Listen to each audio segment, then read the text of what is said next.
Ne na duhet një institucion informimi në radhë parë.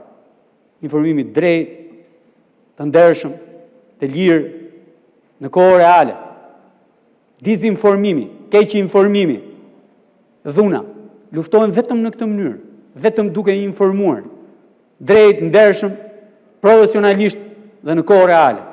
Ashtu siç na duhet, dhe një institucion që të mbrojë hapësirën online, ta mbrojë nga keq informimi, nga dizinformimi, nga dhuna.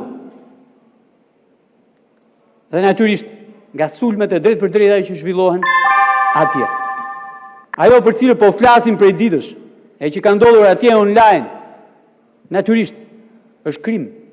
Po krim në kushtet e një boshllëku të qartë, edhe ligjor, edhe institucional.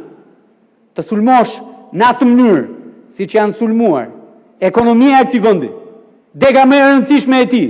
Ju thash, 49% e ekonomisë janë shërbime totale në këtë vend.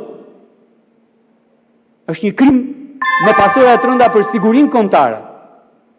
Jo thjesht dhe vetëm për t'i prishur biznesin njërit apo tjetrit, por t'i shkatruar degën më të rëndësishme ekonomisë kombëtare të këtij vendi. Ka një boshllëk që ka detyruar institucionet që tashmë të fillojnë e të mendojnë çfarë duhet bëjmë për te që ta ndëshkojmë këtë lloj krimi. Dhe po e përsëris, nuk bëhet fjalë për opinionet konsumatorëve që ju ka pëlqyer apo nuk ju ka pëlqyer shërbimi i kësaj degë të ekonomisë, po bëhet fjalë për mashtrime të drejtë për drejta në kuadër të një sulmi të koordinuar që është thjesht dhe vetëm krim në hapësirën online. Ku është ama këtu? E për çfarë duhet ama në këtë rast? Për të mbledhur ato tarifat e frekuencave?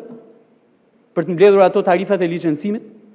Po ka institucione boll që mund të bëjnë agentin në këtë rast.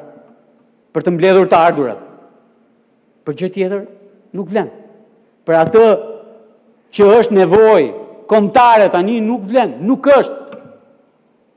Dhe na duhet të kthehemi aty ku ishim një vit më përpara. Tek ajo strategjia e dizinformimit dhe ndërhyrjeve të huaja, keqdashëse për të adoptuar të gjitha masat që janë atje të parashikuara e që duhet kishin ndodhur në fakt për të eliminuar eksaktësisht këtë krim që po konsumohet tani sy e faqe gjithë.